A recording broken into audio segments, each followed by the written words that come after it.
हमारा रोज मंदिर जाना क्या जरूरी है? हम रोज क्या मंदिर जाएं? जरूरी है?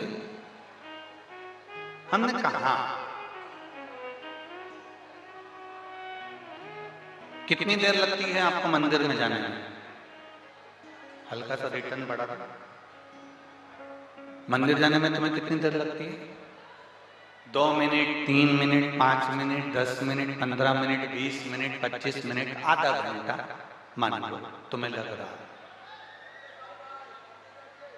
तुम वो 5 मिनट, तुम वो 20 मिनट, तुम वो 10 मिनट, वो 2 मिनट अपना एक कॉपी पर लिखते जाओ।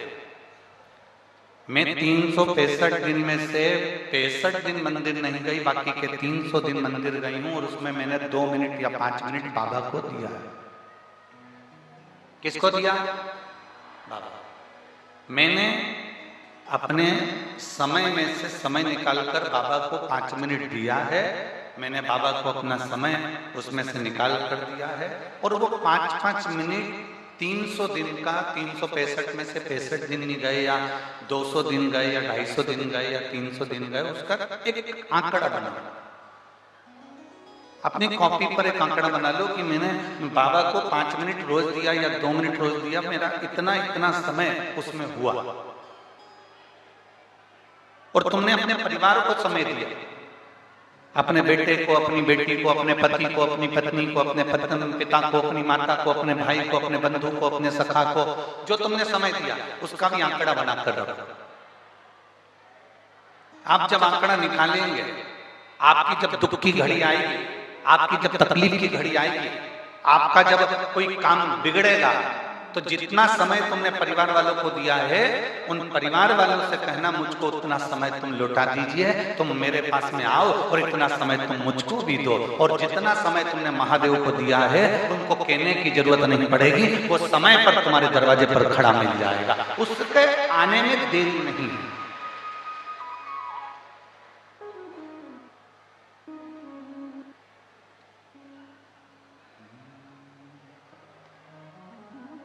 मेरे बाबा दया करना,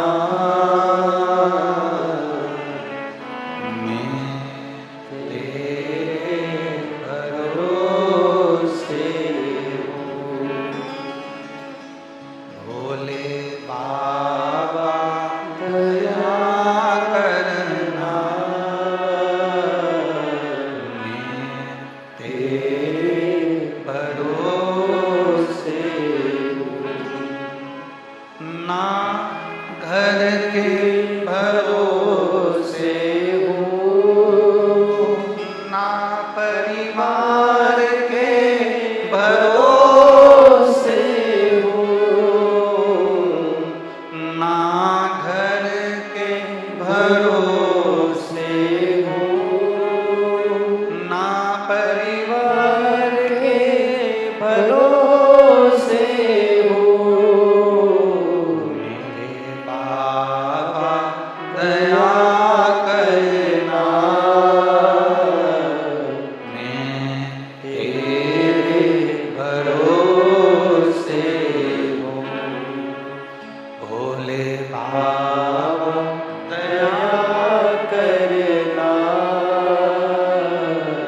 मैं तेरे भरोसे।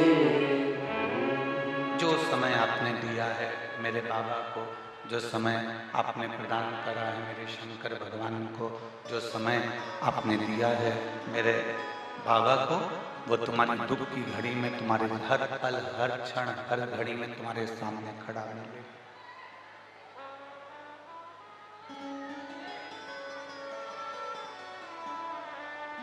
तुम्हारे सम्मुख में होगा।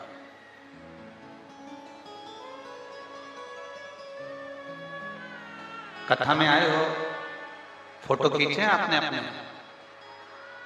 जम के तो बोलो जरा। कितने खींचे? कम से कम 10, 20, 50 तो रोज के 10, 5 तो खींचे होंगे। अरे बोलो तो जम के, ठीक है। फेसबुक पे कितने डाले? 50 फोटो खींचते हो, उसमें से भी छांटते हो। बोलो सही है?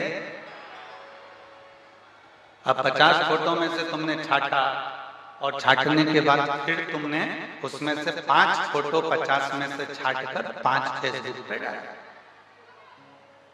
5 में से जो तुमने अच्छे अच्छे फोटो थे वो निकाले और तुमने अपने इंस्टाग्राम पे डाला, या वो मोबाइल में व्हाट्सएप चलता है उसके पास में जो इंस्टाग्राम होता है उस पर। ठीक है? अरे बोलो तो जम के ठीक है। 50 की 50 क्यों नहीं डाला? अरे गुरुजी उसमें हम आड़ा टेढ़ा आए थे, उसमें हमारा फोटो ठीक नहीं आया। इतने सारे फोटो में से छांटकर केवल 5-10 फोटो तुम्हारे अच्छे आते हैं, तो तुमने वो 5-10 फोटो अपने फेसबुक पर, अपने इंस्टाग्राम पर, अपने स्टेटस पे लगा। खींचे कितने थे? 50, 100, 10, 20, 25 और डाले कितने? मात्र 4 या 5, 1 या 2। अब खींचे इतने सारे थे और डाले थोड़े से। अब लोग कहते हैं गुरुजी क्या हमारा रोज मंदिर जाना जरूरी है? हम कहते हैं तुमने रोज इतने सारे फोटो खींचे, उसमें से 4-5 स्टेटस पर लगाए, 4-5 तुमने अपने फेसबुक पर डाले, 4-5 तुमने अपने मोबाइल में फोटो को लगाया। उसी तरह तुम खींचते तो बहुत हो, पर उसमें से जो खास होते हैं, जो अच्छे होते हैं, उसी को फ्रेम में जड़ा जाता है। उसी तरह तुम रोज भोलेनाथ के मंदिर जाओ, प्रतिदिन मंदिर जाओ, प्रतिदिन जाओ। जिस दिन भोलेनाथ के सामने तुम्हारा फोटो सही खिंच जाएगा, भोलेनाथ अपने हृदय में उस फोटो को लगा। प्रतिदिन जाइए, प्रतिदिन। रोज रोज भगवान के मंदिर में थोड़ा प्रेशर नहीं आना। रोज रोज भगवान के मंदिर में जाओ, प्रतिदिन भगवान के मंदिर में पहुंचो। जब आप रोज रोज भगवान के मंदिर में जाओगे तो भगवान एक आध फोटो तुम्हारा ऐसा होगा, एक आध बार मेरा भोलेनाथ ऐसी कृपा कर देगा कि तुम बाबा के हो जाओगे और बाबा तुम्हारा हो जाएगा।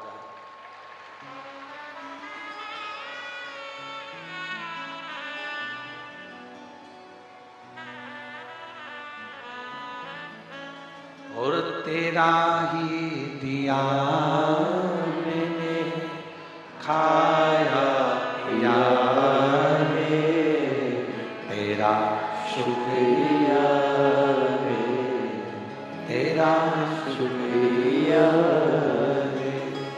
मुझे भोले बाबा ने बहुत दे दिया रे, तेरा शुक्रिया रे, तेरा शुक्रिया।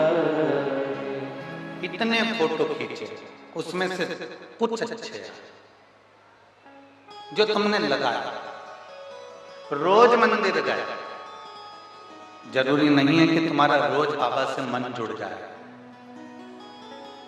जरूरी नहीं है कि तुम्हारा रोज बाबा से दिल जुड़ जाए। रोज मंदिर गए, पर कोई एक दिन ऐसा होगा, कोई एक पल ऐसा होगा, कोई एक घड़ी ऐसी होगी कि तुम बाबा से ऐसे जुड़ जाओगे और ऐसे लग जाओगे कि बाबा तुम्हारा हो जाएगा और तुम बाबा के हो जाओगे। तुम बाबा।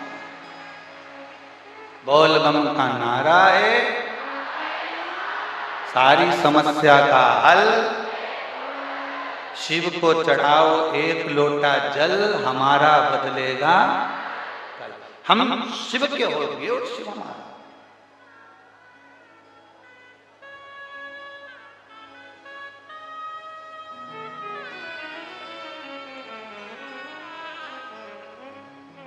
शिव जी ने कभी तुम्हारे पास में आकर ये कहा मैं बैठा हूं तो चिंता मत कर? जम के बोलो जरा। नहीं बोला। तुम्हारे घर के लोग बोलते कि नहीं बोलते? एक बहुत ऊंचे ओहदे पर कोई मिनिस्टर बन गया, खूब बड़ा अधिकारी बन गया, खूब ऊंची पोस्ट पर बैठ गया, और उसने बहुत बड़ा गृह मंत्री बनकर या बहुत बड़ा मंत्री बनकर वो बैठा, और उसने कहा तू क्या चिंता करता है, मैं बैठा हूं। मैं हूं ना, तो तुझे क्या चिंता करना, मैं बैठा हूं, मैं बैठा हूं, मैं बैठा हूं, मैं बैठा हूं। हर जरा जरा सी बात में वो बोल दे, तुझे क्या चिंता करना, मैं बैठा हूं ना, मैं बैठा हूं ना। और कह दिया तुझे जो करना है कर, मैं बैठा हूं, तुझे जो करना हो कर, मैं बैठा हूं। बस अब तुमने उसी के बल पर तुमने ऐसा काम कर लिया, और जो काम करा और फोन लगाया कि साहब वो ऐसा ऐसा हो गया है, तो मालूम पड़ा कि जो बैठा था वो लेटा है। मालूम पड़ा कि बीमार पड़ गया, और बीमार पड़कर वो पलंग पर लेट गया। अब तुम फोन कर करके रहो कि साहब तुमने तो कहा था कि मैं बैठा हूं, मैं बैठा हूं, तो वो कहेगा मैं क्या करूं, मैं लेटा हूं, मैं लेटा हूं। अब मैं क्या कर सकता हूं, बीमारी आ गई, तकलीफ आ गई, मेरे शरीर में कष्ट आ गया तो मैं लेट गया, मेरे शरीर में कष्ट है तो मैं हॉस्पिटल में पड़ा, मैं बीमारी में पड़ा।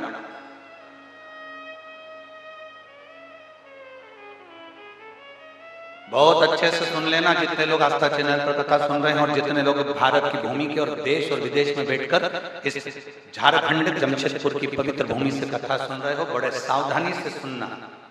जो कह रहे थे मैं बैठा हूं और उसके बल पर तुमने काम किया, और मालूम पड़े वो हॉस्पिटल में भर्ती हो गया, बीमार हो गया, हॉस्पिटल में पड़ा रिया और पलंग पर लेटा रिया। एक बात याद रखना, जो कह रहे हैं परिवार वाले मैं बैठा हूं, मैं बैठा हूं, मैं बैठा हूं, वो कभी काम नहीं आएगा। पर जो कभी नहीं कहता कि मैं बैठा हूं, तुम्हारा चढ़ाए गए एक लोटे जल से वो काम,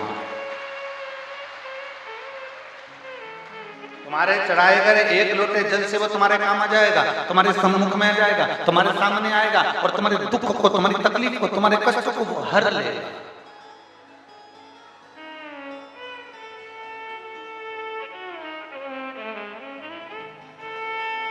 वो एक भजन की लाइन आप लोग गुनगुनाते रहते हो, जब कोई नहीं आता मेरा बाबा,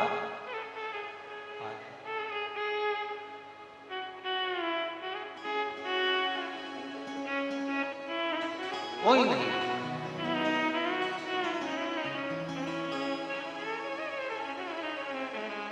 जब कोई नहीं आता भोले बाबा आता है,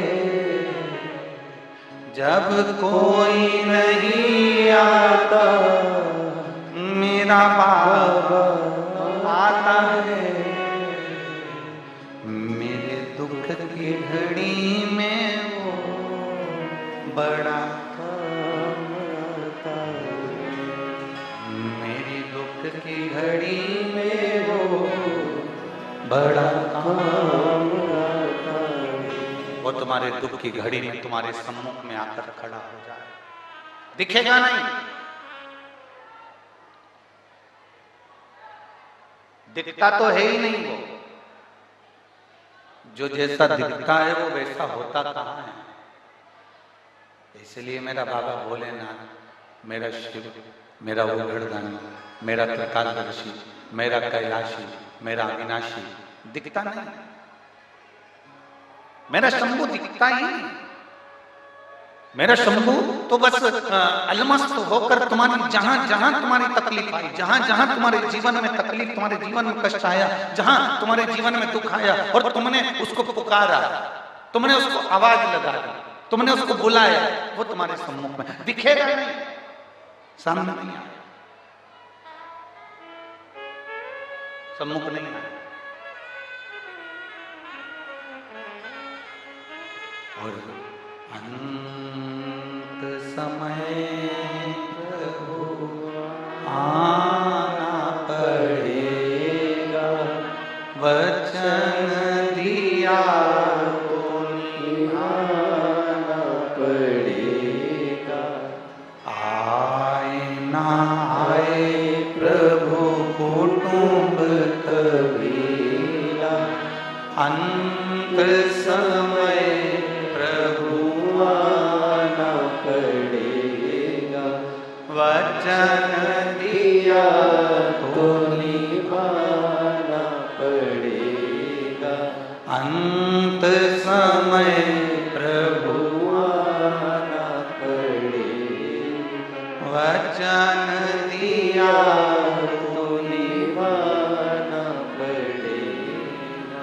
अंत समय में वो तुम्हारे सामने एकत्र है। देखिए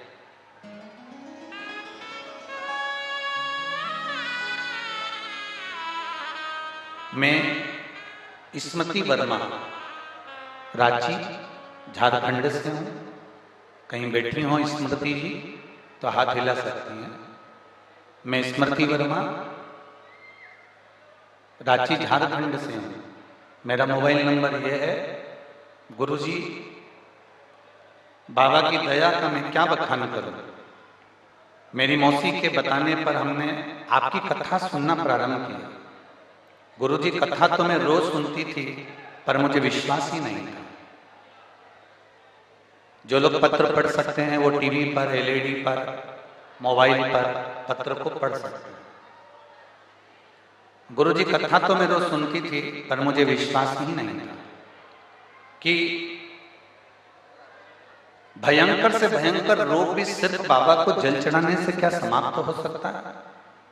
बाबा ने स्वयं मेरे घर में ही है कृपा करी। मेरी मम्मी का नाम मंजू देवी है। अचानक उनकी तबीयत खराब हो गई। उन्हें रांची में डॉक्टरों को दिखाया तो जांच कर मालूम पड़ा कि उन्हें 4th स्टेज का कैंसर है। कहीं बैठी हो तो हाथ हिला सकती हैं और बेलपत्र के लिए भी आ सकती हैं अगर बैठी हो तो। मेरी मम्मी को मालूम पड़ा कि 4th स्टेज का कैंसर है। डॉक्टर ने रांची में बताया कि इनको 4th स्टेज का कैंसर है और बच्चेदानी में लंग्स के अंदर पूरा कैंसर फैल चुका है। इसका कोई इलाज नहीं है। ये केवल 2 या 3 महीने की मेहमान है। इनको ले जाओ। पत्र में आप पढ़ रहे होंगे जो लिखा गया। 2 से 3 महीने की मेहमान है, इनको घर ले जाओ और जितना बन सकता उतनी सेवा करो। हम उनको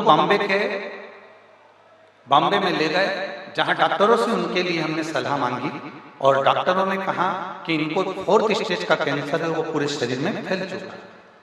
अब भयंकर रोग शरीर के अंदर आ गया। अब करें तो करें क्या।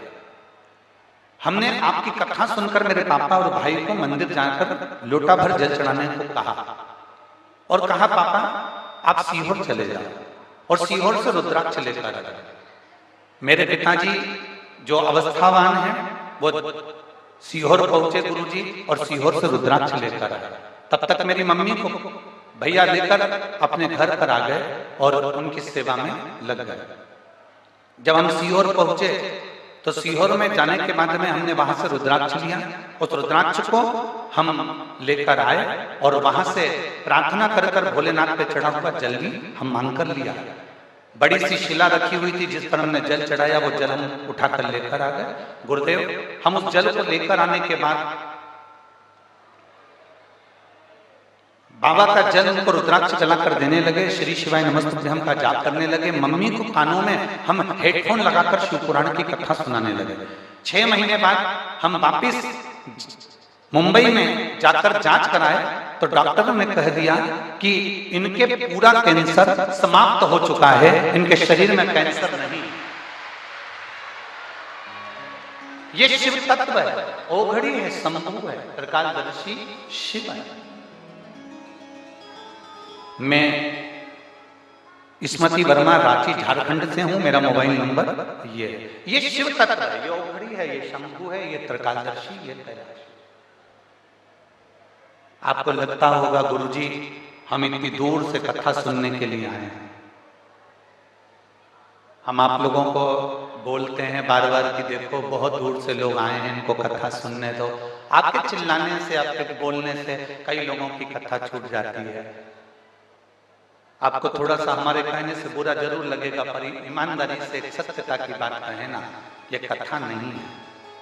ये तो मेरे भोले बाबा अपने बच्चों का दुखड़ा सुनने के लिए और उसको समझाने के लिए बैठते हैं और उस बीच में उसके दुख को हर लेते हैं। यहाँ मेरे बाबा तुम्हारे बीच में अगर ये कुबेरेश्वर बाबा आया है, ये शिव महापुराण की कथा यदि हो रही है तो वो तुम्हारे बीच में आकर तुम्हारे दुख को मात्र उसकी दृष्टि से, मात्र शिव कथा के माध्यम से तुम्हारे दुख को हर लेगा।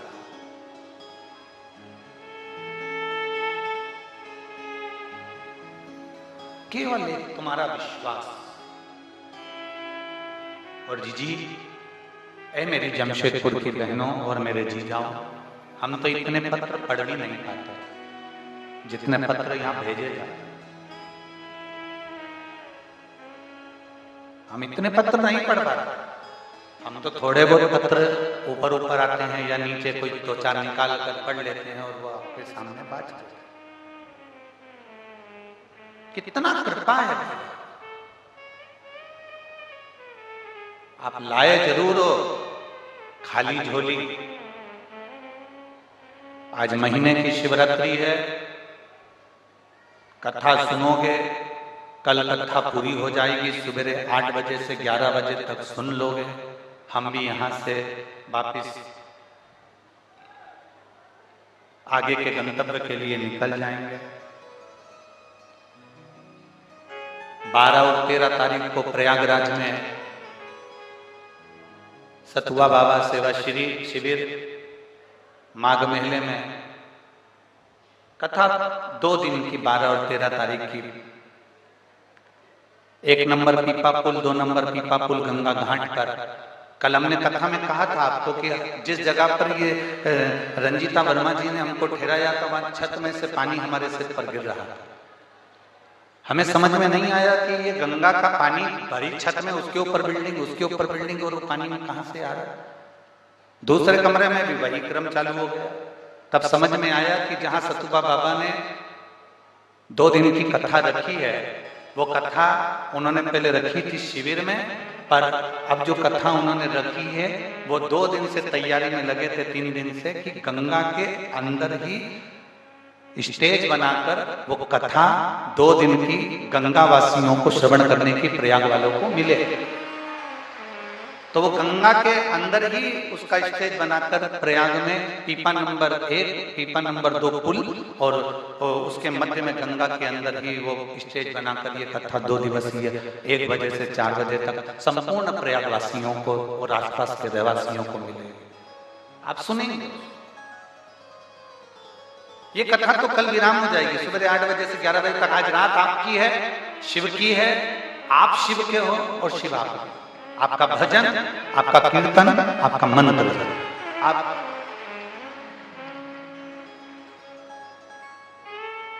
आए हो खाली, आप खाली जरूर आए, पर मेहमान जब जाएंगे ना, वो कहते ना मेहमान जाते हैं तो बच्चे को कुछ ना कुछ देकर जाते हैं। कल मेरा बाबा जाते जाते आपकी भी झोली में ना जाने कितना कूड़ कर चले जाए, कितना देकर। वो शिव है, वो घड़ी है।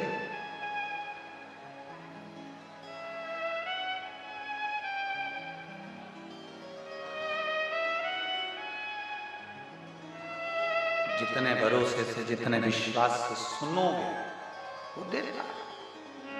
किसको ना दिया उसने?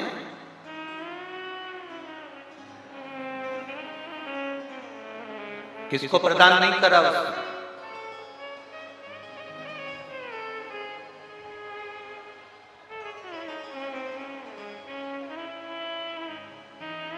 कौन थी ये मंथरा जिसने राम जी को वन भेज दिया था, माता कैकेयी को भड़का था?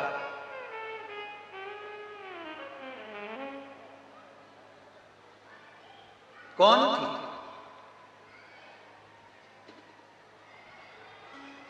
ये कहां से आई थी? कौन थी? रामचरितमानस में इस मंथरा के चरित्र को हमने देखा, पूरा रोल अदा करा इसने। कैकेयी को भड़काया, कैकेयी को कुछ ना कुछ कहती रही, अपशब्द बोलती रही और कैकेयी को भड़काकर राम जी के प्रति द्वेष उत्पन्न कराकर राम जी को 14 वर्ष के लिए वन भेज दिया। साधारण नहीं थी मंथरा। जब मेरे राम जी महाराज बचपन में छोटे थे, बाल्यावस्था थी उनकी, तो इसी मंथरा की गोद में भी खेले हुए हैं। भरत जी छोटे थे, शत्रुघ्न जी छोटे थे, लक्ष्मण जी छोटे थे, तब इस मंथरा की गोद में खेले हुए हैं। कौन थी मंथरा? किसकी बेटी थी? पूर्व में कहां से आई थी? अगर हम हमारे शास्त्रों को उठाकर देखें तो अगर आप पूरे शास्त्र नहीं उठा सकते तो तेलुगु की रंगनाथ रामायण को एक बार पढ़ना, और तेलुगु की जब रंगनाथ रामायण को आप पढ़ेंगे तो उसका 454 नंबर का एक पृष्ठ निकालना, और तेलुगु की उस रंगनाथ रामायण में 454 नंबर के पृष्ठ पर आप पढ़ेंगे कि ये मंत्रा कोई साधारण नहीं थी। ये मंत्रा इसके पिता भगवान शंकर के परम उपासक थे। मंत्रा का जो पिता थे वो भगवान शिव के परम उपासक थे।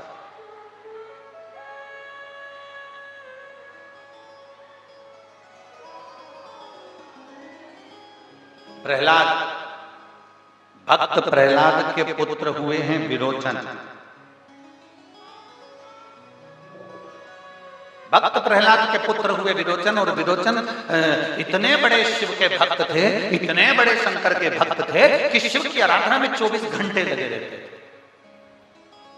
जैसे प्रहलाद भगवान नारायण की आराधना में लगे रहते थे, श्रीमन नारायण ओम नमो भगवते वासुदेवाय, नारायण नारायण भगवान का नाम 12 अक्षर मंत्र का उच्चारण प्रहलाद किया करते थे, ध्रुव किया करते थे।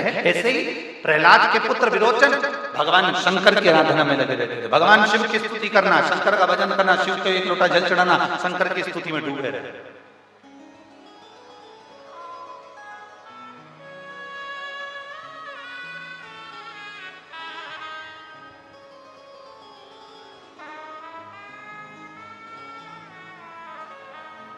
एक बार विरोचन ने शिव जी की आराधना की, और विरोचन की जो धर्म पत्नी थी विशालाक्षी, विरोचन की धर्म पत्नी विशालाक्षी वो भी शिव की आराधना में डूबने वाले। देखिए, अगर कुछ मिल रहा है आपको इस संसार में आने के बाद, आपको अगर मकान मिला है रहने के लिए, आपको अगर अच्छा पति मिला है, आपको अगर अच्छी पत्नी मिली है, आपको अच्छे बच्चे मिले हैं, आपकी बेटी बेटा अच्छे हैं, आपका दामाद अच्छा मिला है, आपका परिवार अच्छा मिला है, आपके भाई बंधु सखा रिश्तेदार अच्छे हैं, आपका मोहल्ला अच्छा है, आपके कुटुंब परिवार वाले अच्छे हैं, तो समझ लेना कि तुमने पूर्व समय में कोई शंकर जी की आराधना करी होगी जो आज तुमको मिल रहा है।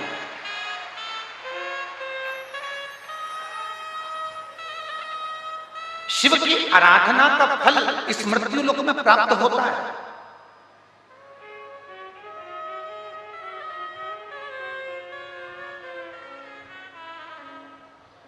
आप बस उसकी आराधना में जब लीन हो तो उसमें एक अविरल भक्ति का संचार होना चाहिए आपके भीतर, एक अविरल भक्ति का संचार। दिखावा नहीं करना। शंकर जी को कभी भी जल चढ़ाने जाना तो किसी को दिखा के मत जा कि लोग हमें देखेंगे तो हम जल चढ़ाएंगे। मंदिर में मैं झाड़ू जब लगाऊंगी जब मुझे लोग देख रहे होंगे, मंदिर में पोछा जब लगाऊंगी जब मुझे लोग देख रहे होंगे ना। कोई देखे चाहे ना देखे, हमारा काम है जल चढ़ाना। कोई देखे ना देखे, हमारा काम है झाड़ू लगाना। कोई देखे ना देखे, हमारा काम है पोछा लगाना। ये हमारा कर्तव्य है, ये हमारा कर्तव्य।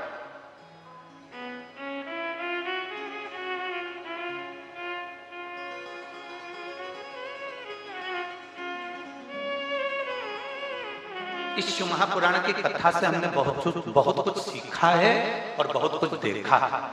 आज आप लोगों के बीच में भी हम कहना चाहेंगे, अगर बाबा तुम पर कृपा करा है, तुमको अगर बाबा ने ऐसी करुणा करी है कि आपके माध्यम से शिव महापुराण की कथा हो रही है, तो ये प्रयास करना। जैसे इसमें इतने सारे यजमान लोग जो जुड़े हैं, ये जो भक्त लोग जुड़े हैं और जो कथा करवा रहे हैं, हम कहेंगे बाबा ने अगर आपको इस कथा के करवाने के लायक बनाया है तो बाबा को धन्यवाद देना कि बाबा तेरी बड़ी कृपा है जो तूने मुझे इस लायक बनाया। तूने मुझे इस लायक बनाया कि मैं इस कथा को करवा सक रहा हूं। तूने मुझे इस लायक बनाया कि मैं इस कथा को संभाल सक रहा हूं। कल प्रशासन के अधिकारी कह रहे थे कि गुरुजी हमारे जमशेदपुर की ऐसी भीड़ और ऐसी कथा आज तक कहीं नहीं हुई, ना हम लोगों ने देखी।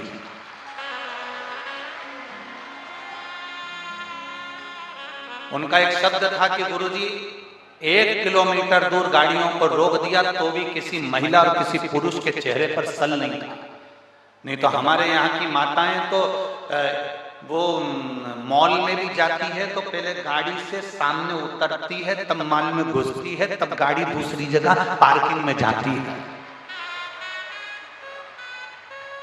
हमारे यहाँ की माताएं तो पार्किंग में गाड़ी बाद में भेजती है, पहले मॉल के सामने, दुकान के सामने उतरती है, और दुकान से भी उतर जाती है तो वहां से अगर दुकान दूर है किसी सुनार की, किसी सामान की, तो रिक्शे में बैठकर वहां तक जाती है, और रिक्शे वाले से कहती और आगे ले, और आगे ले, और आगे ले, और दुकान तक उतरती, तब पैसे देती, नहीं तो देती नहीं। पर पहली कथा ऐसी देखी है जिसमें किसी माता के चेहरे पर, किसी भाई के चेहरे पर सल नहीं, लोग आराम से भगवान का नाम लेकर चले जा रहे हैं और शिव पुराण तक पहुंच गए। ये जमशेदपुर, ये झारखंड है, ये एक आनंद का विषय है। हमने उनसे कहा देखिए ये आपको लगता है कि ये कथा के भक्त हैं, हम कहते हैं ये कथा के भक्त नहीं है, ये तो देवाधिदेव महादेव के परिवार के सदस्य हैं, इसलिए अपने परिवार से मिलने के लिए।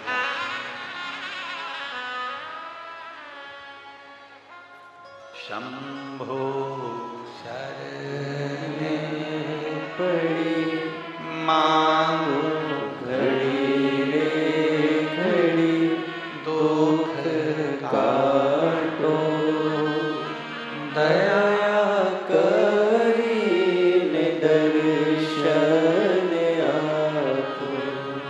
शंभो शरण पड़ी मांगो घड़ी रे घड़ी, दुख काटो दया करीन दर्शन आपो। वो शिव है वो घड़ी।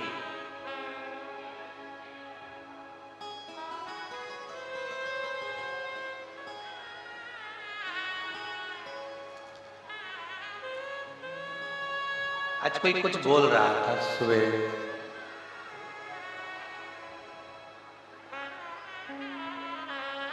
अभी लोग कौन कौन सा डे मना रहे हैं।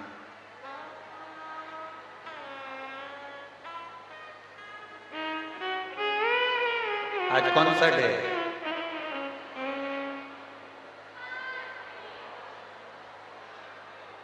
कौन सा है? शिवरात्रि डे है।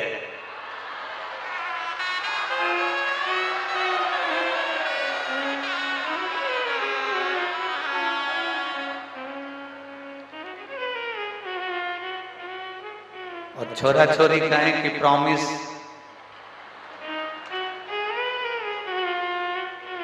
वचन। आज शिवरात्रि के दिन मासिक शिवरात्रि है, आप भी वचन दो, आप भी प्रॉमिस करो कि मैं शंकर के मंदिर रोज सुबह से जाऊंगी, मेरा प्रॉमिस है। शिव को नहीं छोड़ सकती मैं, मेरे बाबा को मैं नहीं छोड़ूंगी। और जिसने ये संकल्प कर लिया कि मैं मेरे बाबा को नहीं छोड़ सकती, लोग कितनी भी बुराई करें, लोग कितनी भी निंदा करें, लोग कितना भी अपशब्द करें, शंकर की निंदा करने वाले, शिव महापुराण की निंदा करने वाले, शंकर के लिए अपशब्द कहने वाले बहुत। ये समिति के लोग जो कथा करवा रहे हैं, जब यहाँ सीहोर में कोई भी कथा लेने के लिए जब आता है तो पहले उनको एक शब्द कहा जाता है कि अपने कानों को हाथी के कान जैसा बड़ा रखना पड़ेगा, और अपनी नाक को सूंड, हाथी की सूंड जैसा नीचे लटका के चलना पड़ेगा, तो कथा करवा सकते। क्योंकि ट्रेन का जो इंजन होता है ना, पूरे डब्बे काले नहीं होते, केवल वो इंजन ही कोयले के कारण काला होता है। इसलिए जो आगे होता है उसको बहुत सुनना पड़ता है, इसलिए बड़े कान रखो, बड़े बहुत सावधानी रखना पड़ता है। ये समुद्र मंथन में कितने रत्न निकले थे? 14। उन समुद्र मंथन में 14 रत्न में से एक रत्न था ऐरावत हाथी। अब इसको रत्न की गिनती में क्यों दे दिया? क्योंकि इसमें एक रत्न में इसको समझने वाला विषय है। इसको रत्न इसलिए कहा गया क्योंकि हाथी के कान कैसे होते हैं? जम के बोले बड़े। हाथी के कान बंद होते हैं क्या? नहीं, कैसे होते हैं? खुले। 14 रत्न में से एक रत्न है हाथी ऐरावत, कि अपने कानों को अपनी निंदा सुनने के लिए खोल कर रखना। दुनिया की किताबी के हाथी को कोई फर्क नहीं पड़ता, अलमस्त होके हिलता डुलता चलता, तो तुम भी चल। 14 रत्न में से एक रत्न ऐरावत हाथी को लिया गया, तो समझने वाली बात है कि ऐरावत हाथी को क्यों लिया गया? कान कितने बड़े बड़े, सुनने में, और उसको कोई फर्क पड़ता है क्या? नहीं। हाथी की सूंड कान लटकी रहती है नीचे। हाथी की सूंड इसलिए लटकी रहती है कि कुछ भी उसको मिलता है। हाथी की सूंड में कोई केला दे दो वो खा जाएगा, हाथी की सूंड में आप फल दे दो वो खा जाएगा, और हाथी की सूंड में आप पैसा दे दो खाएगा। हाथी का बैंक बैलेंस है, किसी बैंक में खाता है, हाथी की जेब है, तो हाथी पैसे का क्या करता है? सूंड में लेने के बाद ऊपर जो बैठा रहता है उसको दे देता। समझ में आ रही है? हाथी का ना बैंक बैलेंस है, हाथी की जेब नहीं है, ना उसके कपड़े में जेब है, ना बैंक बैलेंस है। केला दोगे खाएगा, फल दोगे खाएगा, रोटी दोगे खाएगा, पर पैसा दिया तो सूंड हिलाता ही जाता, ऊपर दे देता है। तो हाथी से ये सीखने वाली बात है कि तुम्हारे पास में खाने जितना अगर मिल जाए तो पेट भर कर खाना, पर कोई ज्यादा रुपया तुम्हारे पास में आ जाए तो ऊपर वाले की सेवा में लगा देना। बस ये हाथी हमें सिखा। ऐरावत हाथी का तीसरा गुण कि आया तो ऊपर वाले की सेवा में सत्कर्म में लगा। अब हाथी का तीसरा गुण देखिए, हाथी जब चलता है तो मोहल्ले के कुत्ते जम के बोलो हाथी उनको पलट के देखता है, उनके पीछे भागता है? नहीं, क्योंकि हाथी को मालूम है कुत्ते ही भोगते हैं। इंसान को कभी भोगते हुए देखा? नहीं। कौन भोगेगा? कुत्ता। तो हाथी जब चलता है तो इतनी मस्ती में चलता है कि उसको मालूम है कि ये सारे कुत्ते मुझे भोगेंगे और मुझे पलट के नहीं देखना, मुझे चलते जाना, तो मैं पार हो जाऊंगा। ये ऐरावत हाथी के 14 रत्न में से निकले हुए वो मंथन में निकला हुआ एक ऐरावत हाथी हमको ज्ञान देता है कि मस्त होकर चलो, खूब आनंद में चलो। और हाथी को देखते देखते चलना कि हाथी कितना मस्त होकर चलता है। आग लगे बस किसी को नहीं देखता, वो तो बढ़िया सूंड हिलाता, वो तो जो केला दे बस वहीं देखे, बाकी को देखता भी नहीं, तुमको भी नहीं देखेगा।